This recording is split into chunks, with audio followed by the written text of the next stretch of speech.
Hello guys, আসসালামু আলাইকুম। Welcome my new blog. আজকে আমরা এসেছি সোহরাওয়ার্দী উদ্যানে। কি দেখতে এসেছি জানেন? মাটির নিচে জাদুঘর। হ্যাঁ, পৃথিবীতে তো অনেক জাদুঘরই আপনারা দেখেছেন, কিন্তু আজকে আমরা এমন একটি জাদুঘরে এসেছি যা কিনা মাটির নিচে, তলদেশে 24 ফুট নিচে অবস্থিত। তো চলুন আজকে আমরা স্বাধীনতার সেই ইতিহাস খুঁজবো, দেখবো এবং গুপ্তধন খুঁজবো মাটির নিচে। So let's start.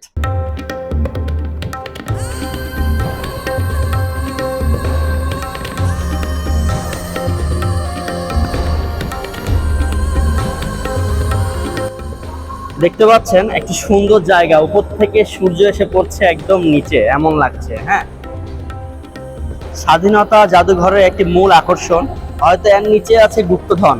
তো সব ভাইরা এসেছে স্বাধীনতা জাদুঘরে দেখতে। তোমরা সবাই ভালো আছো? স্বাধীনতা জাদুঘর এসে কেমন লাগছে? ওকে, সবাই ভিডিওতে লাইক করে দিবা, কমেন্ট করে দিবা। ওকে, স্বাধীনতা জাদুঘরে কিভাবে যাবেন? খুবই সোজা। ঢাকা শহরের যে কোনো স্থান থেকে আপনার চলে আসতে হবে সোহরাওয়ার্দী উদ্যানে। তার জন্য আপনি রিক্সা বা সিএনজি করে চলে আসতে পারবেন সোহরাওয়ার্দী উদ্যানে। বাংলাদেশ জাতীয় জাদুঘরের পাশেই রয়েছে একটি গেট। এরকম প্রায় 5টি গেট দিয়ে আপনি সোহরাওয়ার্দী উদ্যানে প্রবেশ করতে পারবেন। শাহবাগ দিয়ে পারবেন, টিএসসি দিয়ে পারবেন এবং পাশাপাশি দোয়েল চত্বর হয়েও আপনি স্বাধীনতা জাদুঘরে প্রবেশ করতে পারবেন। জাদুঘরটিতে 1948 সাল থেকে 1971 সাল পর্যন্ত সকল ইতিহাস সন্নিবেশিত আছে। তো চলুন আজকে এই পুরো জাদুঘরটি ঘুরে দেখব। স্বাধীনতা জাদুঘরে গ্যালারি প্রদর্শনের প্রবেশ মূল্য দেখতে পাচ্ছেন। বাংলাদেশি নাগরিক 20 টাকা, সার্কভুক্ত দেশের নাগরিক 300 টাকা। আমাদের বাঙালির জন্য অনেক সুযোগ রাখা হয়েছে এখানে, মাত্র 20 টাকায় ঢুকতে পারবেন। আর দেশের বাইরে হলে তাদের জন্য দেখতেই তো পাচ্ছেন 300 টাকা, এবং অন্যান্য বিদেশি নাগরিক 500 টাকা। স্বাধীনতা জাদুঘর বাংলাদেশের ঢাকায় অবস্থিত একটি জাদুঘর, যা দেশটির স্বাধীনতা সংগ্রামের ইতিহাস চিত্রিত করে। আমরা টিকিট কেটে ফেললাম, প্রবেশ মূল্য 20 টাকা। জাদুঘরটি ঢাকার ঐতিহাসিক সোহরাওয়ার্দী উদ্যানে অবস্থিত। মুঘল শাসনামল থেকে শুরু করে 1971 খ্রিস্টাব্দে বিজয় দিবস পর্যন্ত দীর্ঘ সংগ্রাম ইতিহাসের সচিত্র বর্ণনা প্রদর্শন করেছে জাদুঘরটি। গাইস, এখন আমি 24 ফুট মাটির নিচে ঢুকতেছি। ওকে, খুঁজবো আজকে গুপ্তধন, দেখবো বাঙালি জাতির সেই সন্নিবেশিত ইতিহাস। সোহরাওয়ার্দী উদ্যানে জাতির জনক বঙ্গবন্ধু শেখ মুজিবুর রহমান 1971 খ্রিস্টাব্দের 7ই মার্চ তার ঐতিহাসিক ভাষণ প্রদান করেন এবং এখানেই একই বছরের 16ই ডিসেম্বর পাকিস্তান সেনাবাহিনী আত্মসমর্পণ করেন।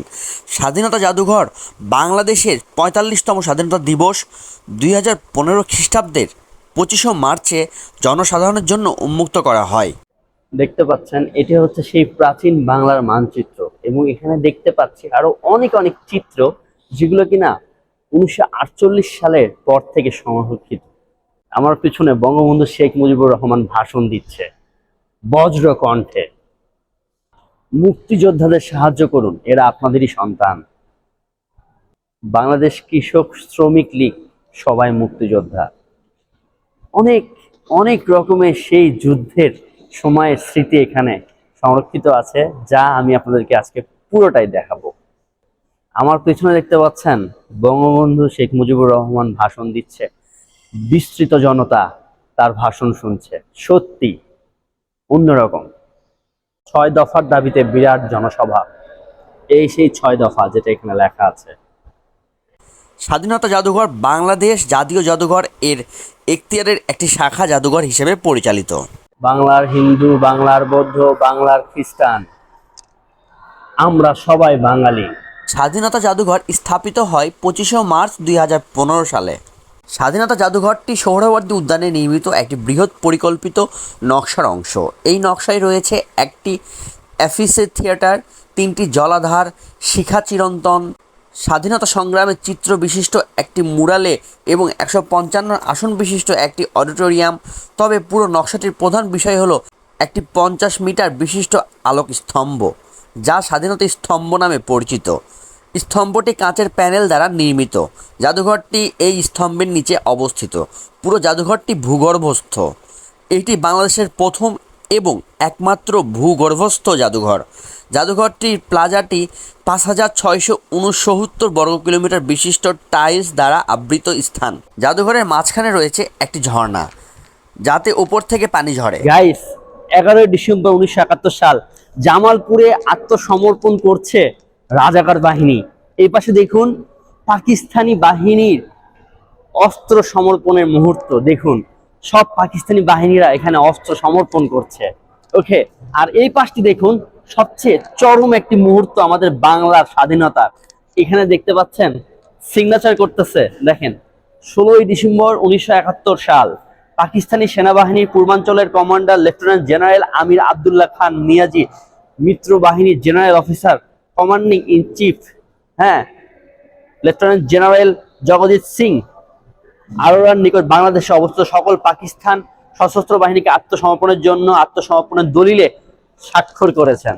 হ্যাঁ, এটা দলিলে স্বাক্ষর করছেন যে আমরা বুঝিয়ে দিচ্ছি বাংলাদেশ তোমার।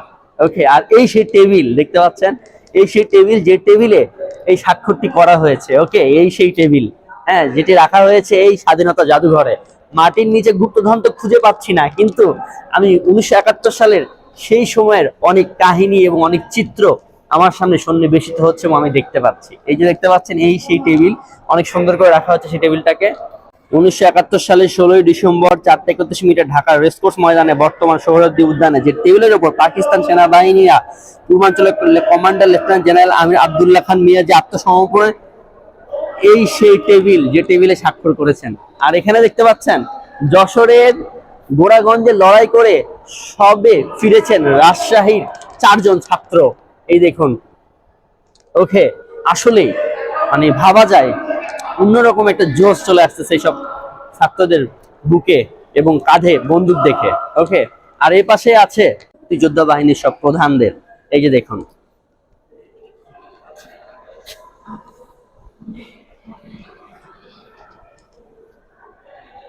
এই যে major Ziaur Rahman, major Rafiqul Islam, major Khaled Musharraf, colonel MG Osmani সহ অনেকেই। ধানমন্ডির একটি বাড়ি থেকে মুক্ত হলেন বঙ্গবন্ধু ও তার পরিবার সদস্যবৃন্দ। আপনি যখন এখানে আসবেন আপনি দেখতে পাবেন 1948 সাল থেকে শুরু করে সেই 1971 সালের 16 ডিসেম্বর পর্যন্ত যত স্বাধীনতার স্মৃতি রয়েছে সবকিছু এখানে রাখা হয়েছে, যা দেখলে আপনি স্বাধীনতার সেই সময় দিতে ফিরে যাবেন। আমার ভাইয়েরা, আমার মায়েরা, আমার বোনেরা, কত না মানুষ প্রাণ দিয়েছে শুধু এই স্বাধীনতার জন্য, যা কিনা আপনি দেখতে পাবেন এই স্বাধীনতা জাদুঘরে আসলে। আমার চোখের সামনে এখন জলজল করছে স্বাধীনতার সেই সময়ের স্মৃতিগুলো। মৌচাক স্কাউট থেকে এসেছে আমাদের কিছু ভাইরা স্কুলের ড্রেস পরে দেখতে। কেমন লাগছে তোমাদের? ভালো। মুক্তিযোদ্ধা জাদুঘরে এসে কি কি দেখতে পেলা বলো? অনেক কিছু। কেমন লাগছে? ভালো। স্বাধীনতার অনেক কিছু পাচ্ছ না? জি। ভালো করে দেখে নাও। ওকে, জি। তো হাই বলে দাও সবাইকে। তো আপনারা লাইক আর সাবস্ক্রাইব করে দেন আমাদের বড় ভাইকে। Thank you. সো সব ভাইরা এসেছে স্বাধীনতা জাদুঘরে দেখতে। তোমরা সবাই ভালো আছো? জি ভাইয়া। কেমন লাগছে? ওকে, সবাই ভিডিওতে লাইক করে দিবা, কমেন্ট করে দিবা। ওকে ওকে, এবং শেয়ার। আল্লাহ হাফেজ।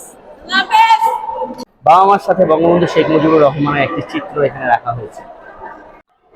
দেখতে পাচ্ছেন একটি সুন্দর জায়গা, উপর থেকে সূর্য এসে পড়ছে একদম নিচে, এমন লাগছে। হ্যাঁ, স্বাধীনতা জাদুঘরের একটি মূল আকর্ষণ, হয়তো এর নিচে আছে গুপ্তধন। হ্যাঁ গাইস, এই সেই জায়গা যেখানে গুপ্তধন লুকিয়ে আছে, কিন্তু এখানে তো আমি যেতে পারবো না, কারণ এটি আরো 10 ফুট মাটির নিচে। হ্যাঁ, উপর থেকে সূর্য আসতেছে, হ্যাঁ, আর গুপ্তধন গুলো ঝিলমিল করছে। ওকে, মজা ছিল। এখানে কোনো গুপ্তধন নেই, এখানে শুধু আছে স্বাধীনতার ইতিহাসের সবকিছু।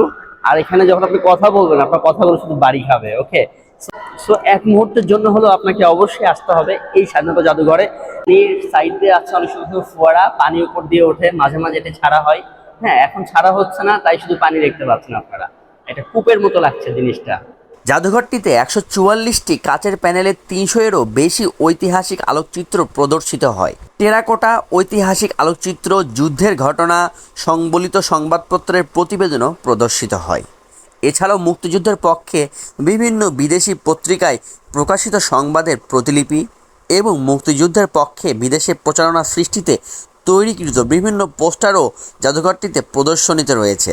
24 ফুট নিচে সেই স্বাধীনতা জাদুঘর কেমন লাগলো আপনাদেরকে অবশ্যই জানাবেন ভিডিওর কমেন্টে। ওকে, বাংলার এই মাটির নিচে জাদুঘরটি দেখতে অবশ্যই একদিন আপনি আপনার প্রিয়জনকে নিয়ে বা পরিবারকে নিয়ে চলে আসুন বাংলার এই স্বাধীনতার ইতিহাসের চিত্র দেখতে।